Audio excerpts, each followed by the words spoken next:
If even the best of us can make wrong decisions, how can we consistently do the right thing? Let's look at 2 Chronicles 35. How did Josiah organize the Passover that year? Did they find a home for the Ark of the Covenant? Then Josiah celebrated the Lord's Passover in Jerusalem. They slaughtered the Passover lambs on the 14th day of the first month. He assigned the priests to their posts, encouraging them to fulfill their responsibilities in the Lord's temple. Next, Josiah ordered the Levites, who were holy to the Lord and who instructed all Israel, put the holy chest in the temple built by Israel's King Solomon, David's son. You don't need to carry it around on your shoulders anymore. Now serve the Lord your God and his people Israel. Organize yourselves by families according to your divisions, as directed by Israel's King David and his son Solomon.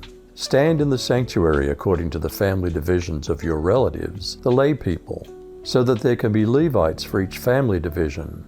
Slaughter the Passover lambs and prepare the holy sacrifices for your relatives in order to celebrate according to the Lord's word through Moses.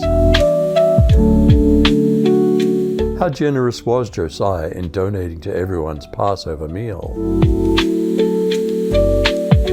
Josiah donated 30,000 sheep and goats and 3,000 bulls from his own flocks and herds for the people to offer as sacrifices. Josiah's officials also voluntarily gave some of their animals to the people, the priests, and the Levites as sacrifices. Hilkiah, Zechariah, and Jehiel, who were the officials in charge of the temple, gave the priests 2,600 sheep and lambs, and 300 bulls to sacrifice during the Passover celebration. Conaniah, his two brothers Shemaiah and Nethanel, as well as Hashabiah, Jael, and Jozabad, were leaders of the Levites, and they gave the other Levites 5,000 sheep and goats and 500 bulls to offer as sacrifices. How did they organize the Passover to be distributed for everyone? When the service had been prepared for, the priests stood in their place, and the Levites in their divisions according to the king's command. And they slaughtered the Passover lamb, and the priests threw the blood that they received from them, while the Levites flayed the sacrifices. And they set aside the burnt offerings that they might distribute them according to the groupings of the fathers' houses of the lay people to offer to the Lord, as it's written in the book of Moses. And so they did with the bulls, and they roasted the Passover lamb with fire according to the rule. And they boiled the holy offerings in pots, in cauldrons, and in pans, and carried them quickly to all the lay people. And afterward they prepared for themselves and for the priests, because the priests, the sons of Aaron, were offering the burnt offerings and the fat parts until night.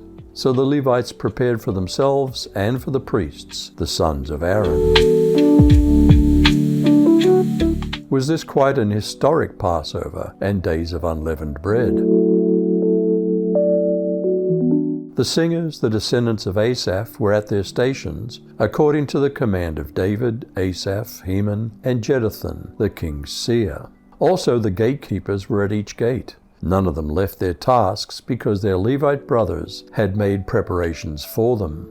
So all the service of the Lord was established that day for observing the Passover and for offering burnt offerings on the altar of the Lord, according to the command of King Josiah. The Israelites who were present in Judah also observed the Passover at that time and the festival of unleavened bread for 7 days. No Passover had been observed like it in Israel since the days of Samuel the prophet. None of the kings of Israel ever observed a Passover like the one that Josiah observed with the priests, the Levites, all Judah, the Israelites who were present in Judah, and the inhabitants of Jerusalem. In the 18th year of Josiah's reign, this Passover was observed.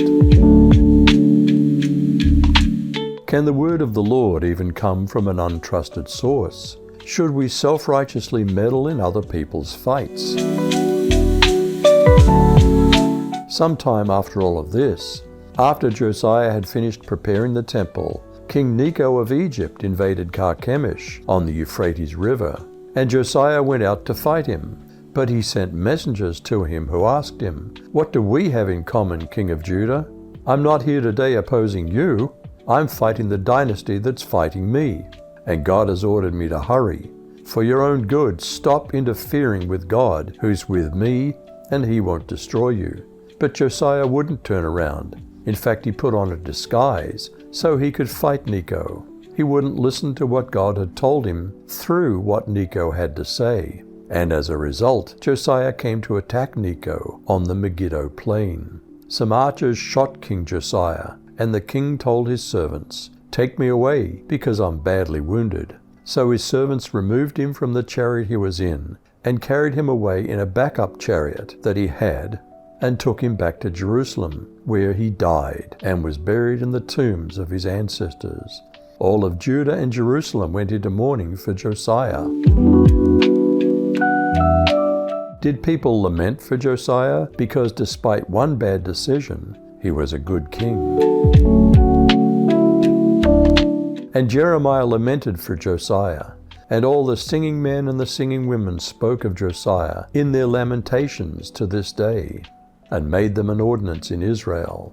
And behold, they're written in the Lamentations. Now the rest of the acts of Josiah, and his goodness, according to that which was written in the law of the Lord, and his deeds first and last, behold, they're written in the book of the kings of Israel and Judah.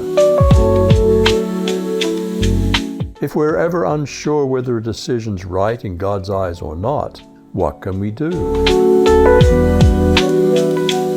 But if any of you lacks wisdom, let him ask of God, who gives to all generously and without reproach, and it will be given to him.